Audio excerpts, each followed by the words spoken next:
My name is McFarland, and you've reached the Small Business Spotlight, where we talk about the news, information, deals that small business owners are interested in. Help them run their business.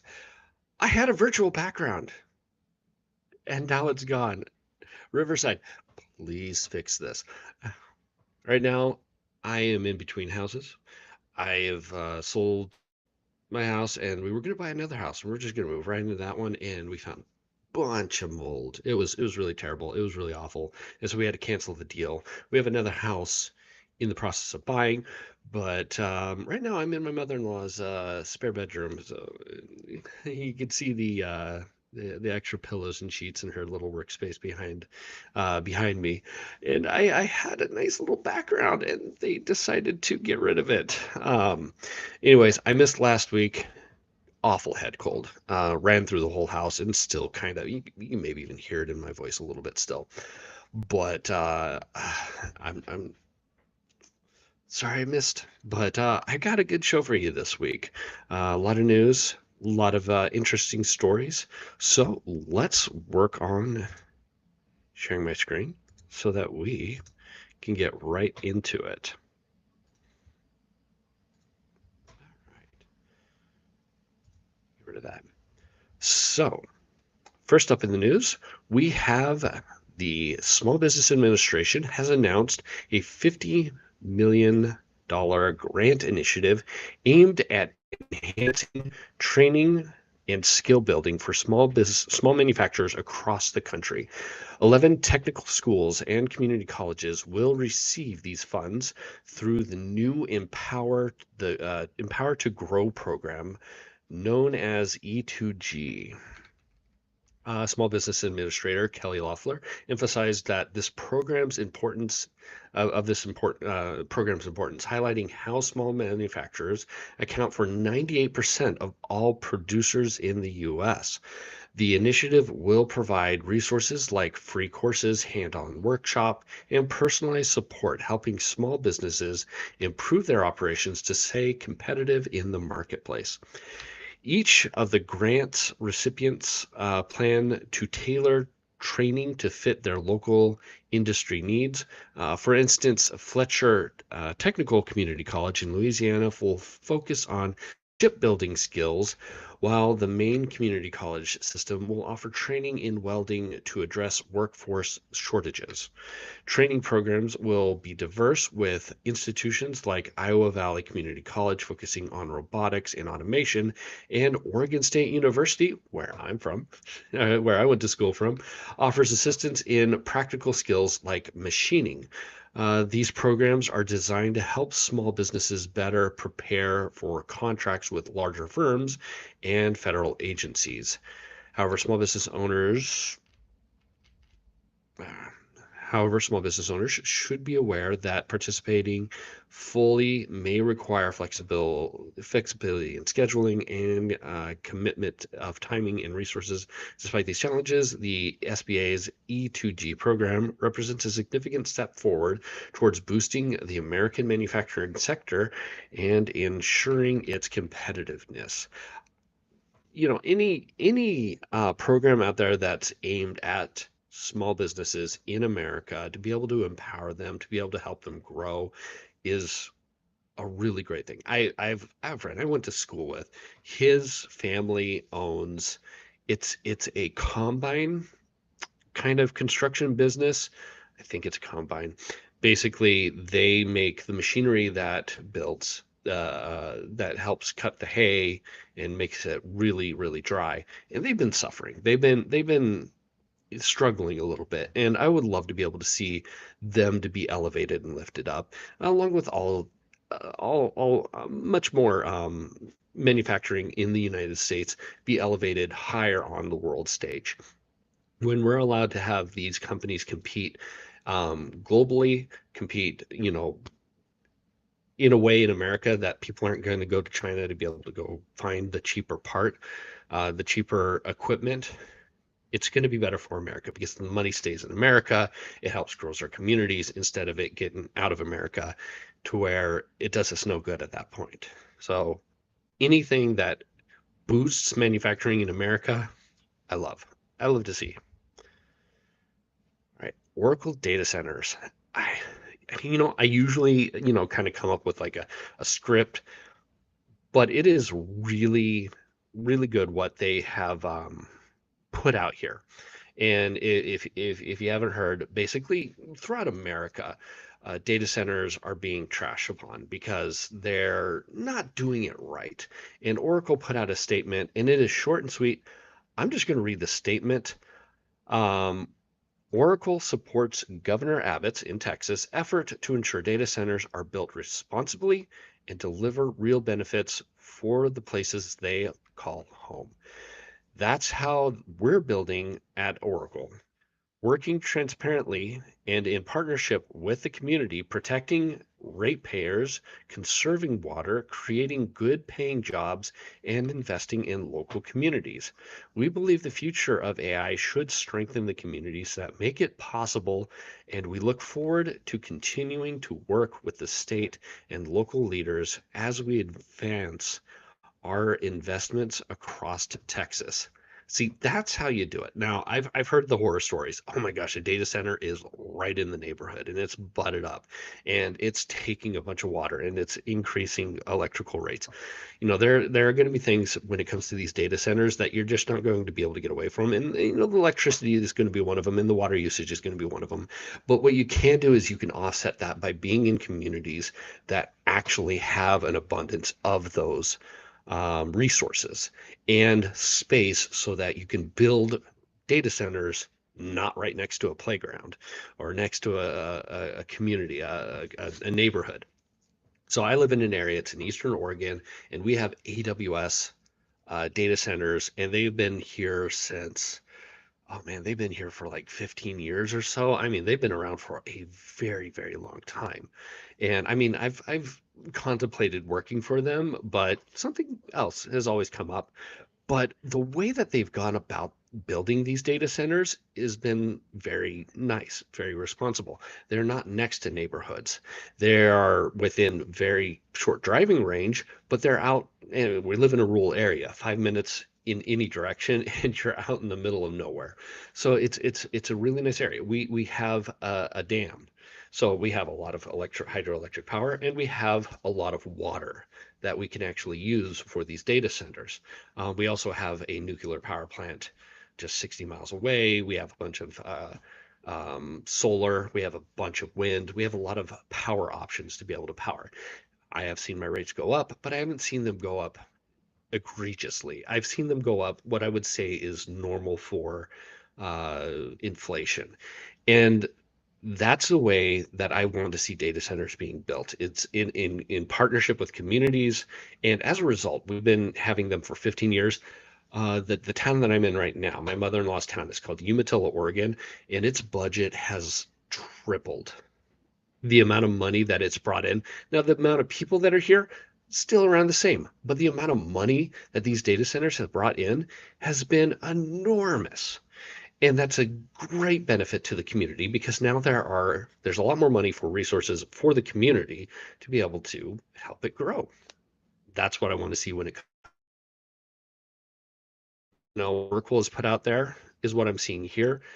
It's going to be, if they follow that, and I've worked with Oracle quite a bit. They're really good at being able to keep their word. I think that they're going to do it. I That's what we need to see more of. All right.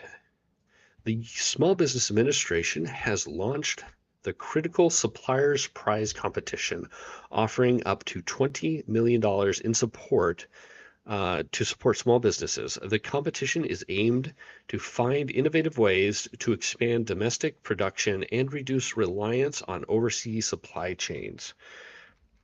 SBA Administrator Kelly Loeffler highlights the importance of revitalizing America's industrial base, emphasizing the goal of fostering innovation in three main areas: advanced metal manufacturing, advanced materials manufacturing, and energy systems. Up to six prizes, each potentially worth $6 million, will be awarded to small businesses with strong ideas in these fields. To participate, applicants must be US based, profitable, and demonstrate a solid credit profile. They also need to quickly deploy any funding received. Key focus areas include precision casting, large format additive manufacturing, and advancements in battery storage and nuclear energy. While the potential rewards are substantial, competitors will need to create detailed proposals that prove their ability to meet the competition's requirement and show measurable impact. The SBA is committed to revitalizing the American manufacturing sector through various initiatives, such as waiving loan fees and launching dedicated loan programs. Small business owners are encouraged to consider this opportunity seriously. Proposals must be submitted pretty quickly, August 21st, via email with a pitch deck format. For details, you can check out the SBA's dedicated competition page. This initiative aims to make American manufacturing stronger and more competitive. Once again, anytime you get a contest, that's a really, you got grant programs and stuff like that. This is kind of along that line. I like it. I like seeing more opportunities from the government. This is the kind of thing. It's strengthening America, and this is a good way to be able to encourage people to be able to, you know, make the best out of their company, and get a little extra money to be able to do that. So go for it. If you're in the sector, go check out the SBA's website to be able to apply.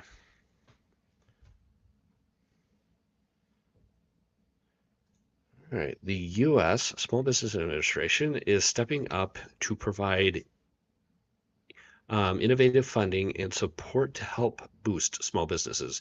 During a recent hearing led by Congressman Roger Williams from Texas, the SBA's Office of Investment and Innovation, known as OII, was highlighted for its critical role in helping entrepreneurs access necessary resources. Chairman Williams noted that under the leadership of Administrator Kelly Loeffler, the SBA has transformed its approach, resulting in a record level of funding available to small businesses. Specifically, the OII reported an incredible $53 billion in private capital through its Small Business Investment Companies program, the highest amount in its 67-year history. The program focuses on supporting innovation, reindustrializing America, and strengthening supply chains, which means more funding opportunities for innovative small businesses. For instances, a manufacturer in Texas successfully used SBIC funding to grow their operations. The hearing also emphasized the importance of directing funds towards rural and underserved communities, helping to address historical disparities in financing. However, small business owners should be aware that competition for this funding may increase.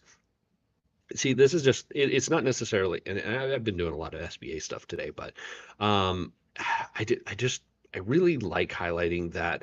Um, if you're in a small business, now is the time to be able to utilize government resources to be able to expand your business.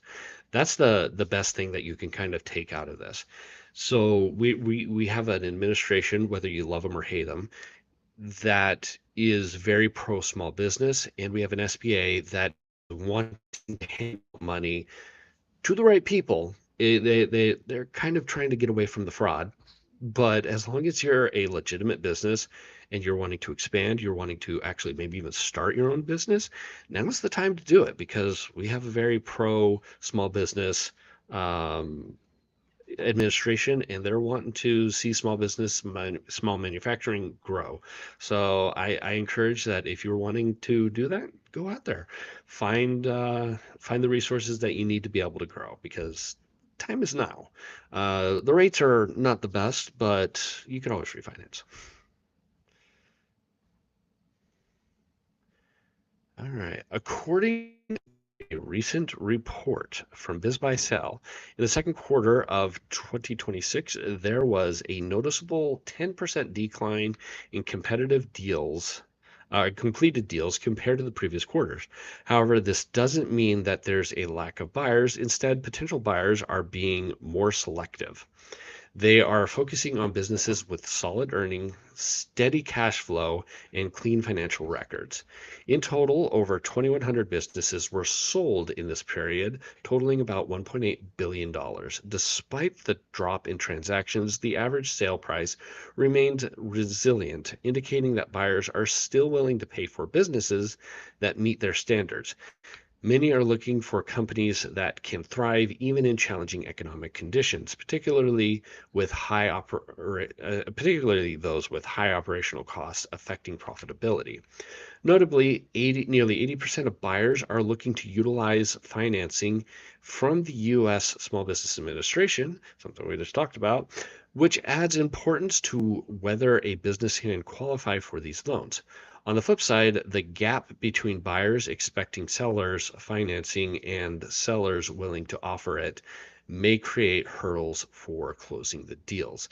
Yeah, finding a business that, you could go up to and they're wanting to sell it and be like, "Will you finance it?" Uh, it's the way to go a little bit, because it's going to be hard to get a business loan for like the full amount of a business. But it's kind of hard because if you're wanting to let go of a business, you're wanting to sell it, you just want the money to go. You don't want to have to worry about whether or not the person buying is going to be able to actually pay you back or not. Service businesses remain the largest segment, making up 40% of transactions.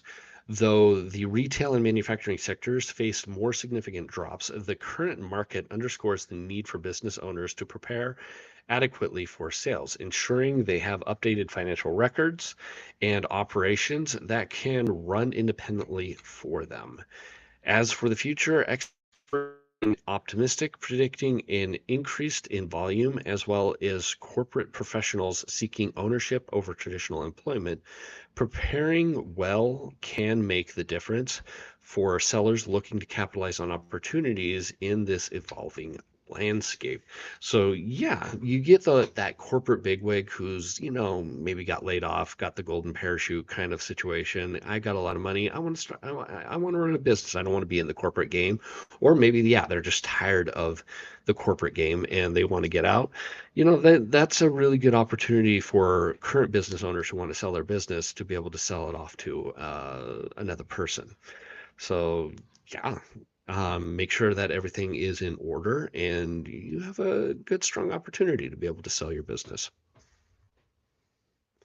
All right, on to the deals section.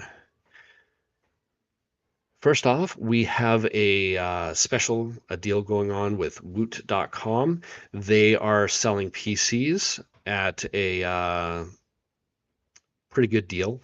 These are refurbished HP laptops. It looks, no, there's some Asus, some Lenovo's in there. So yeah, if you're kind of interested in getting a desktop PC, these are all desktop PCs in this Woot special. There's some pretty good deals in there. Just go check them out. Next up, we have a 40%. This is a back to school special going on at Dell Refurbished. I highlight them quite a bit. They have usually some pretty good deals, and this one is their back to school special where you can get 40% off any of their laptops with the coupon code B2S40SALE. So it's back to school 40% off sale. um, Go ahead, check it out. I would recommend if you could find any laptop with like 32 gigs of RAM, scoop that up, hit that with the 40% off coupon. RAM is so expensive, so stupid expensive, that being able to find a laptop with that much RAM, and I've seen them in there, here and there. Uh, Grab it, never, don't let go, hit that sale, get a good laptop.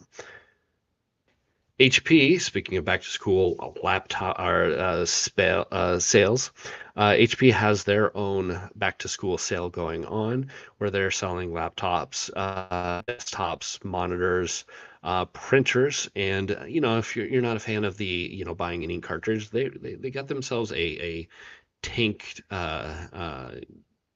printer where you can actually just refill the ink yourself. It's, still expensive and you've got some clogging issues sometimes when it comes to those kinds of printers, but it's a cheap way to be able to have a printer with a bunch of ink. So if you're doing a lot of printing, those are usually pretty good. But they get some pretty good deals. Check out their sale. I'll have a link in the description. It'll have a link for the description for any of these deals. And finally, which one was this?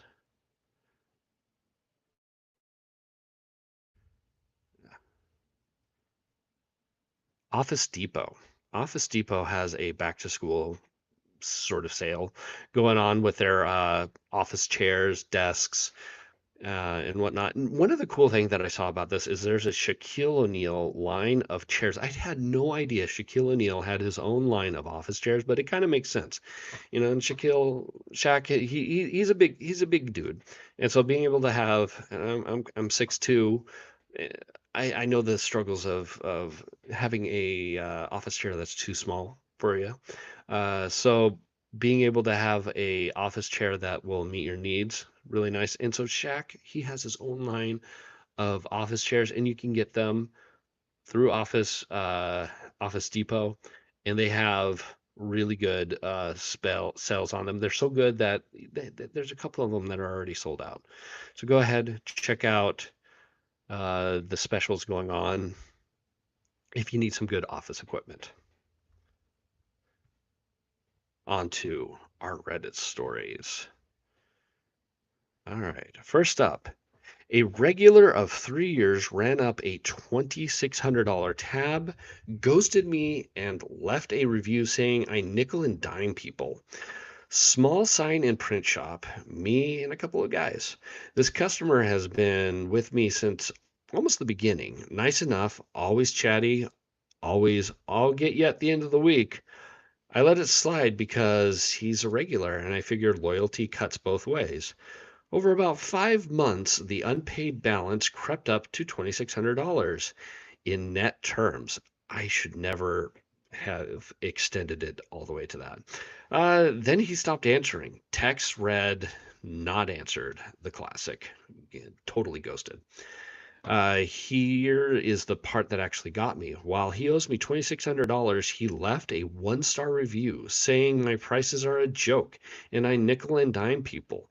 I do our whole town's Little League banner at cost. I have never once added a fee he didn't sign off on. I know the lesson is stop extending terms to anyone ever.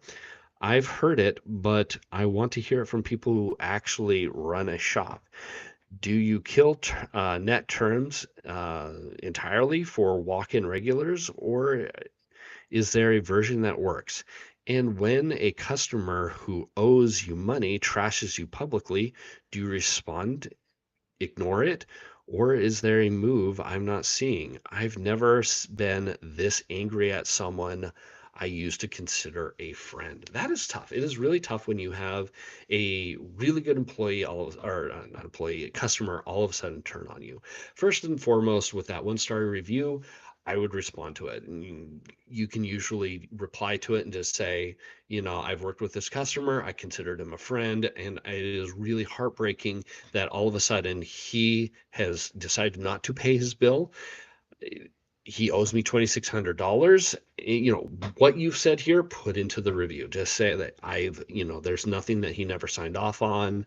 I'm very upfront with my pricing. Everything is there. He was paying for the longest time, and now he's not. It's really sad. This guy, I would actually just not work with him at all ever again in the future. He's proven himself not to be trustworthy.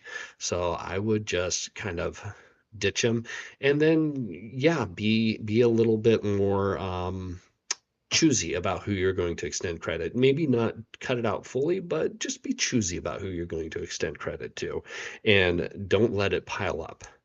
After a month of not getting paid, you put a stop on it. So that's what I would do. Client feels entitled to her old sympathy account, totally freaks out when I give her my actual rate. Doing a one time favor can easily create a permanent expectation, and I just learned that the hard way. I'm gonna make it a little easier for me. I run a small performance design studio, and last year, an existing client referred a friend opening a yoga studio. Halfway through the project, she got diagnosed with breast cancer, and obviously her budget disappeared overnight. I felt terrible and wanted to help. I took a huge cut and did everything for a flat $250, still delivering her core branding voice, signage, and 10 plus brand touch points. It's a lot of work for $250. Fortunately, she recovered. She is actually back at the studio now and even running half marathons. Good for her. Last week, she hit me up again. She's expanding into a full wellness bar. This is a much bigger project. We're talking about full expansion of her visibility or visual identity, packaging, social website, and multiple touch points. I sent over a standard quote of $600. That's still pretty cheap. She called me instantly and totally lost her mind. She basically acted like I was taking advantage of a woman who just been through cancer. She expected me to keep working at the $250 just because that is what I charged her before. I stayed professional and told her that I intentionally made an exception because she had circumstances. She wasn't having it. She complained to my referring client, who chewed me out for abandoning her and dropping me and dropped me. Well, you lost two clients. Now this whole thing has cost me two clients. Honestly, what was I supposed to do differently here? Just keep working for $250 forever because she used to be sick, or stand my ground and lose my existing clients anyways?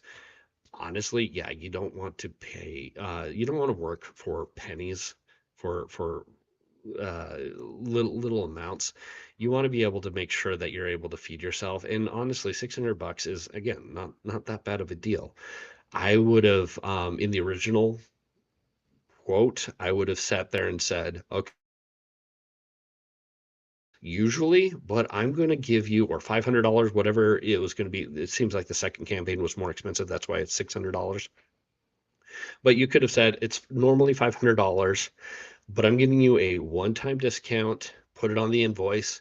That way she knows that she's getting a discount and it's because of her cancer. This is a one-time thing. If she's at a point where she's able to do half marathons, she's in remission and all that, she's good to go. She can pay full price.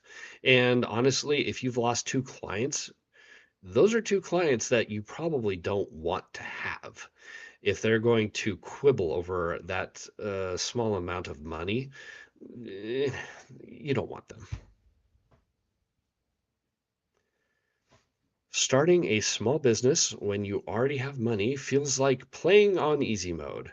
The more I learn about starting a small business, the more I think seriously underestimating how big of an advantage it is to already have money.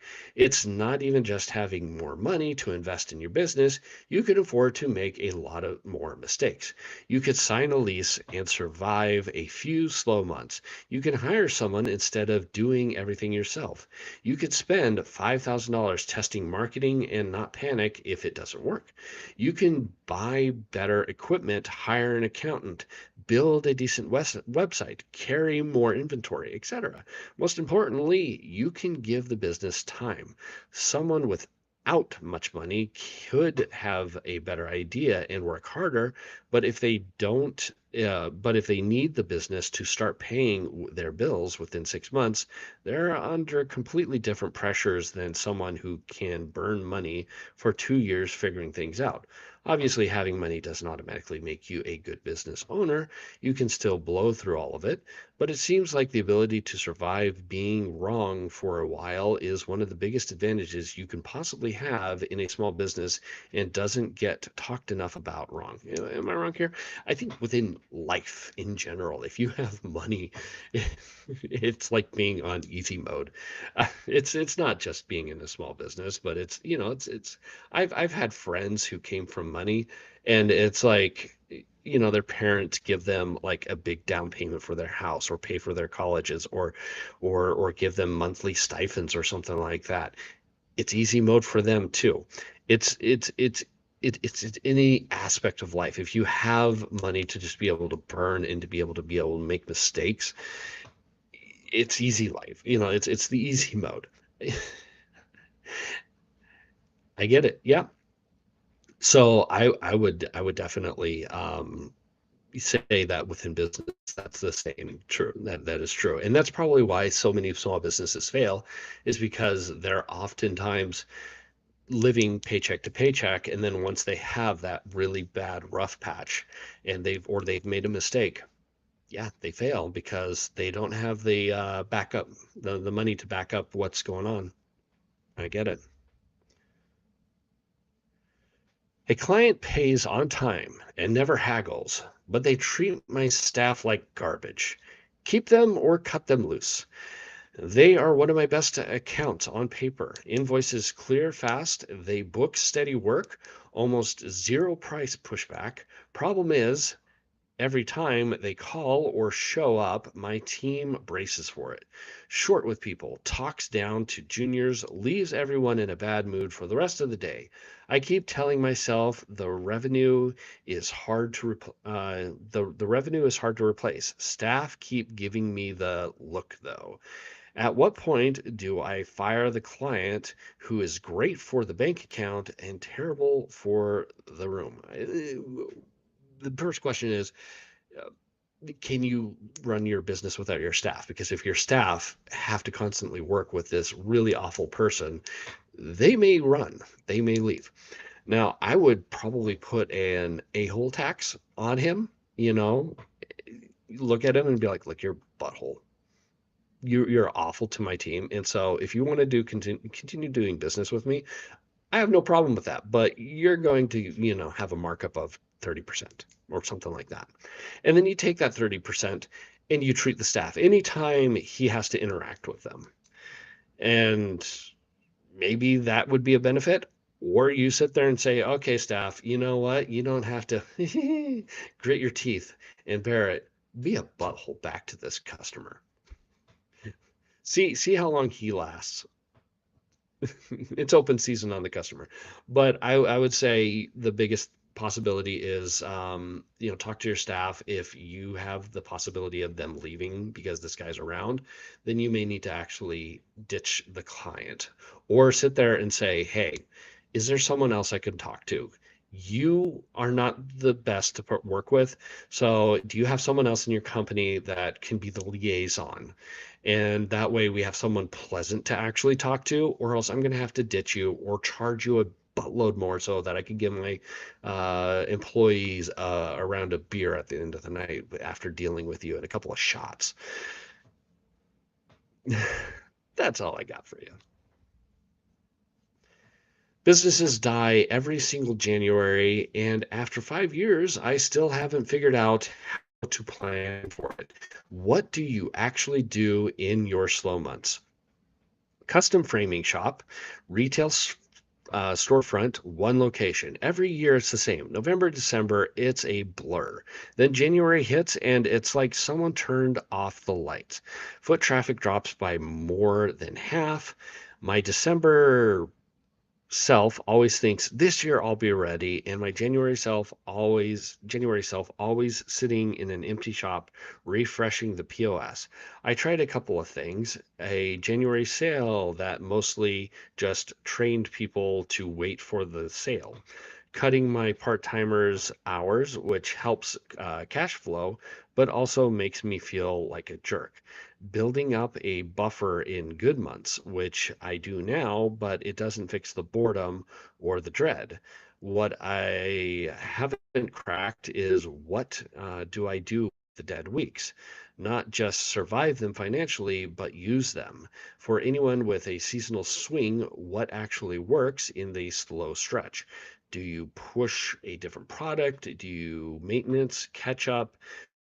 Take a hit in travel, or line up work that only makes sense when you're not slammed. Trying to stop deadlining a third of my year. So you can't train the public. I mean, you could sit there and put out sales, but as you said, you just train them to wait for the sales.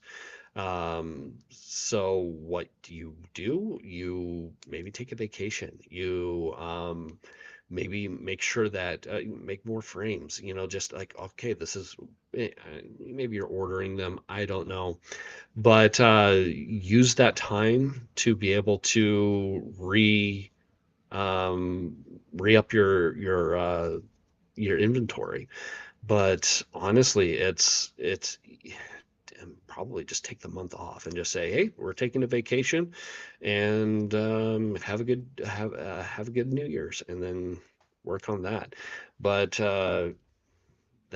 it's either you take it off or you kind of just invest it back into your business and work on it, make repairs, whatever you need to do. That's all I got for you. If you enjoyed my ramblings, hit that like button. And if you came across this naturally, hit that subscribe button. And if at any point I said anything that you disagreed with, well, there's a comment section there. Let me know. Anyways, have yourself a good week, and I'll see you next time.